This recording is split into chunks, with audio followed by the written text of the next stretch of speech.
pembunuhan berencana terhadap Yosua Huta Barat dengan terdakwa Ferdi Sambo dan Putri Chandrawati digelar hari ini di Pengadilan Negeri Jakarta Selatan. Sidang beragendakan pemeriksaan saksi-saksi yang merupakan terdakwa lainnya dalam kasus perintangan penyidikan atau obstruction of justice. Saksi-saksi tersebut diantaranya ialah mantan Kepala Biro Pengamanan Internal Karo Paminal Hendra Kurniawan, Kaden A Biro Paminal Agus Nurpatria, Korspri Kadif Propam Polri Cuk Putranto, Wakaden B Biro Paminal Propam Polri Arif Rahman Arifin, dan PSK Subak Riksa Bagak Etika Biro Watprov Baikuni Wibowo. Selain itu, Jaksa Penuntut Umum juga menghadirkan Kepala Bagian Penegakan Hukum Kabag Gakum Provos Div Propam Susanto Haris dan pemeriksa forensik muda Sub Bidang Komputer Forensik Polri Panji Zulfikar Sidik. Ada pula anggota Sub Bidang Senjata Api Balistik Metalurgi Forensik Subit Senpi Bal Medfor, Pusat Laboratorium Forensik Bareskrim Polri Sopan Utomo, dan Kepala Urusan Logistik Pelayanan Masyarakat Polri Linggom Parasian Siahaan. Dihadirkan pula sopir dari Kepala Satuan Reserse Kriminal Kasat Reskrim Polres Metro Jakarta Selatan Ridwan Soplanit Audi Pratowo. Sebelumnya, sidang dengan terdakwa Ferdi Sambo digelar 29 November 2022 yang lalu dengan menghadirkan 9 saksi dari kepolisian dan sipil. Tempat tanggal lahir Jakarta 31 Desember. Pada saat saudara Ferdi Sambo masuk ke dalam di Propam ya? Ya. Di lantai berapa itu? Lantai 3 Provos. Lantai 3 Provos. Ya. Saudara Ferdi Sambo menyatakan bahwa ini bagian dari apa? Maksudnya yang mulia? Apa yang disampaikan saudara Ferdi Sambo tadi? Pada waktu kita kumpul bareng-bareng itu. Ya. Pada waktu kumpul tadi yang dua hal itu yang saya ingat ya. Terkait pemeriksaan awal dilanjutkan oleh Paminal. Kedua, beliau sangat terpukul atas terjadinya peristiwa pelecehan dan tembak menembak yang mulia. Pelecehan seksual, peristiwa pelecehan seksual dan tembak menembak. Setelah mendapatkan arahan seperti itu, apa yang terjadi pada saudara dan kawan-kawan yang mendapat pengarahan itu? Tidak ada yang mulia, karena kan saya hanya nunggu perintah. Artinya pengarahan itu kan memang dari awal memang sudah seperti itu. Siap. Atau memang kemudian muncullah skenario-skenario untuk menuju ke arah situ? Tidak ada yang mulia. Siap. Maksud kami pada saat itu saya merasa apa yang disampaikan Pak FS secara umum masih hal yang wajar aja yang mulia. Hal yang wajar saja. Siap. Walaupun di kemudian hari berubah. Siap, karena saya juga merasa dibohongi setelah semuanya terungkap yang mulia. Dan pemirsa, saat ini yang kita saksikan adalah jalannya proses persidangan. Yang saat ini memberikan keterangan adalah Arif Rahman Arifin, salah satu terdakwa dari kasus perintangan penyidikan atau obstruction of justice yang hari ini dihadirkan dengan terdakwa Ferdi Sambo dan Putri Chandrawati. Arif Rahman Arifin ini adalah satu dari 6 terdakwa obstruction of justice yang diagendakan memberikan keterangannya hari ini. Selain Arif Rahman Arifin, 5 terdakwa obstruction of justice lainnya yang dihadirkan adalah Hendra Kurniawan, Agus Nurpatria, Cuk Putranto, Baikuni Wibowo, dan Irfan Widianto. Dan pemirsa, untuk mengetahui jalannya persidangan, kali ini kita akan tersambung bersama dengan jurnalis MGN, yakni Marcelina Tumundo langsung dari Pengadilan Negeri Jakarta Selatan. Selamat siang Marcelina, sejauh ini siapa saja saksi yang sudah digali keterangannya dan apakah ada fakta-fakta baru yang terbuka?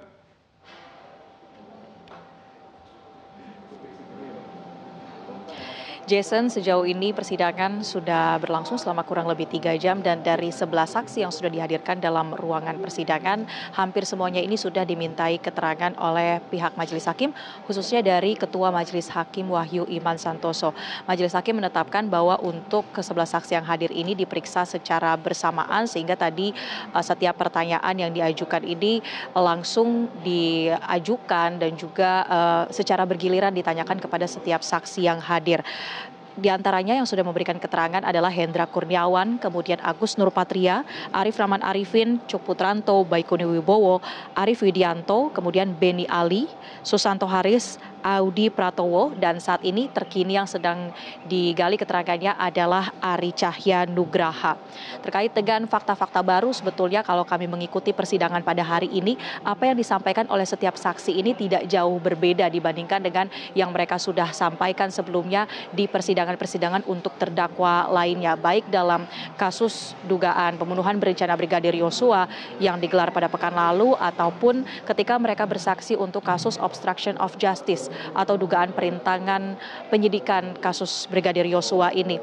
Konsistensi dari apa yang disampaikan terkait dengan kronologi dan juga perintah-perintah yang sebelumnya mereka terima dari Verdi Sambo atau dari atasan mereka masing-masing, ini juga disampaikan lagi dalam persidangan hari ini. Sehingga kalau bisa dikatakan meski tidak ada fakta-fakta baru, tetapi apa yang disampaikan ini sudah sesuai atau tidak ada yang kemudian dibantah oleh pihak majelis hakim ataupun dari pihak jaksa dan juga kuasa hukum sejauh ini. Namun dari apa yang kami pantau pada persidangan hari ini ada pertanyaan atau penggalian yang cukup menarik dari Ketua Majelis Hakim. Majelis Hakim menanyakan kepada setiap saksi pada hari ini di mana mereka merupakan anggota Polri yang juga turut terlibat dalam sejumlah upaya untuk merintangi kasus Brigadir Yosua, dan kepada setiap saksi ditanyakan bagaimana status mereka saat ini, apakah mereka mendapatkan penempatan khusus dan juga apa sanksi yang mereka dapatkan. Dan rata-rata para saksi ini menyampaikan bahwa mereka sudah mengalami demosi atau penurunan pangkat, kemudian juga mereka mendapatkan atau menjadi terdakwa dalam kasus obstruction of justice. Mereka merasa kehilangan karir dan juga masa depan mereka. Bahkan majelis hakim juga mendalami terkait dengan bagaimana kondisi dari keluarga mereka. Tidak sedikit dari saksi menyampaikan bahwa mereka merasa walaupun mereka ini tidak melakukan kesalahan apapun, tetapi terkait dengan kasus yang mereka sedang jalani saat ini sangat berdampak pada kondisi dari keluarga mereka. Kita bacakan atau kita rangkum satu persatu bahwa tadi Hendra Kurniawan mengatakan bahwa ia merasa dibohongi, bahkan ia juga sempat mengatakan kepada pihak Agus Nurpatria atau bercerita kepada Agus Nurpatria ketika mereka bersama-sama di penempatan khusus. Kemudian Hendra juga merasa bahwa sampai saat ini ia masih terus berupaya untuk berdamai dengan dirinya sendiri. Lalu kemudian saksi Beni Ali. Beni Ali ini meskipun tidak termasuk dalam terdakwa obstruction of justice, tetapi ia juga mengalami adanya demosi selama 1 tahun dan juga sudah mengikuti penempatan khusus selama 30 hari dan ia juga mengaku merasa dibohongi. Kemudian ia juga merasa bahwa apa yang ia alami saat ini karena terjebak dalam skenario Verdi Sambo, kemudian itu merugikan pihak keluarganya. Lalu kemudian saksi Irfan yang juga merupakan terdakwa obstruction of justice, kita ketahui bahwa Irfan ini merupakan anak buah dari saksi Ari Cahya. Ia sedang bertugas di Dirtipidum Bareskrim Polri saat itu, dan Irfan yang berpangkat AKP, ia ini dalam kasus obstruction of justice berperan dalam penggantian CCTV bekerja sama dengan saksi yang sebelumnya sudah dihadirkan, yakni Chong Chiu Fung atau Afung. Ia mengaku dalam persidangan tadi bahwa betul ia melakukan penggantian DVR CCTV atas perintah dari Agus Nurpatria, yang kemudian ia merasa bahwa apa yang dia lakukan ini adalah sebatas menjalani perintah dari atasan, tetapi kemudian ia harus terseret dalam kasus obstruction of justice ini yang sedang berproses di pengadilan, meskipun sampai sejauh ini Irfan Widianto belum dikenakan atau belum menjalani sidang kode etik karena masih harus menunggu proses dari persidangan pidana obstruction of justice ini. Lalu kemudian juga ada pernyataan dari saksi Susanto Haris yang merupakan mantan Kabag Gakum Propam Polri yang pada saat pasca pembunuhan berencana Brigadir Yosua ia juga turut terlibat dalam melakukan sejumlah penyelidikan kasus tembak-menembak skenario Verdi Sambo di Propam Polri, dan ia juga mendapatkan sanksi demosi 3 tahun serta patsus selama 29 hari. Dan kemudian Susanto mengatakan satu pernyataan yang cukup mencengangkan dalam persidangan tadi. Ia mengatakan kecewa, kesal, marah, dan jenderal berbohong.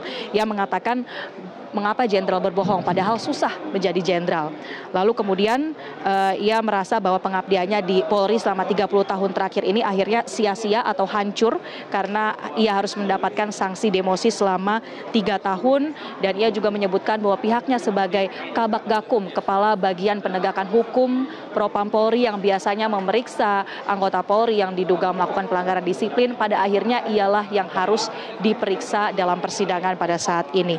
Dan tadi juga sudah disampaikan oleh saksi lainnya seperti Arif Rahman Arifin, kemudian Baikuni Wibowo, senada dengan saksi-saksi lainnya mereka merasa diberlakukan tidak adil karena mereka mengaku hanya melakukan perbuatan sesuai dengan perintah atasan, tapi kemudian ikut terseret sampai dengan kasus ataupun persidangan yang berproses pada saat ini. Jadi kurang lebih seperti itulah berjalannya persidangan pada saat ini.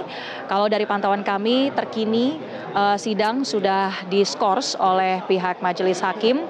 Akan kami update kembali informasi sampai pukul berapa sidang ini akan diistirahatkan sejenak.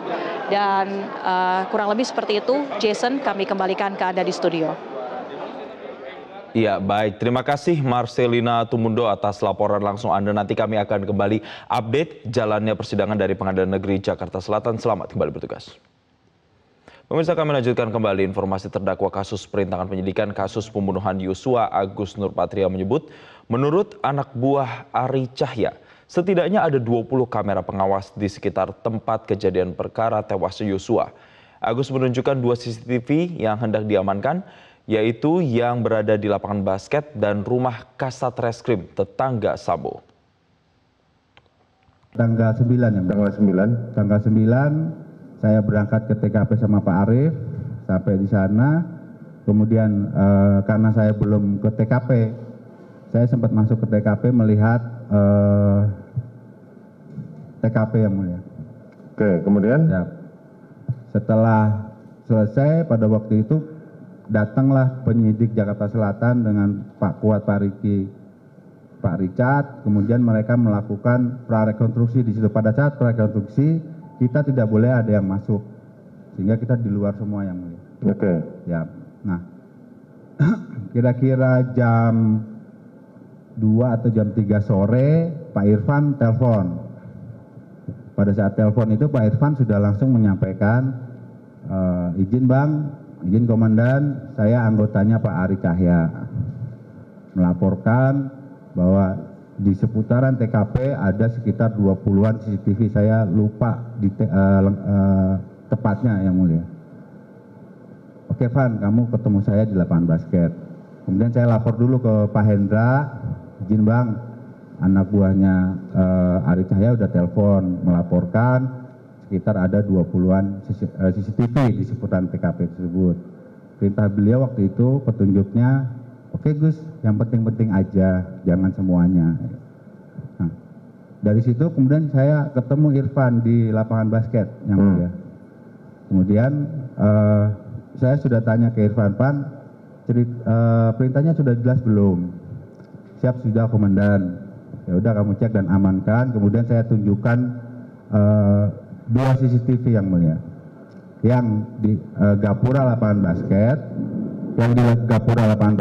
Ya. sama yang di rumahnya Kasat Reskrim yang mulia. Yang di rumahnya? Kasat Reskrim. Di rumahnya Kasat Reskrim. Karena kan itu tetanggaan yang mulia. Yap. Kalau yang di dalam Duren 346? Saya tidak memperhatikan yang mulia, karena waktu itu masuk ke TKP cuma sebentar aja. Saudara tidak mendapat laporan? Tidak juga yang mulia. Oke, kemudian? Nah, kemudian setelah itu karena proses prarekonstruksinya Jakarta Selatan masih berjalan, saya tetap di luar, ya kan, ngobrol dengan para ajudan di lapangan basket itu, yang mulia. Kemudian sore harinya antara jam 5 atau jam 6, Irfan datang lagi ke saya, yang mulia. Dari arah belakang gini, dia lapor, izin komandan, perintah sudah dilaksanakan. Terus pada saat itu perintah terakhir petunjuk saya ke Irfan terakhir adalah tolong kamu koordinasi sama Kasat Reskrim terkait CCTV. Itu yang mulia. Oke, kemudian? Nah, kemudian selesai bubar semua, saya kembali ke kantor, yang mulia. Siap. Itu tanggal 9.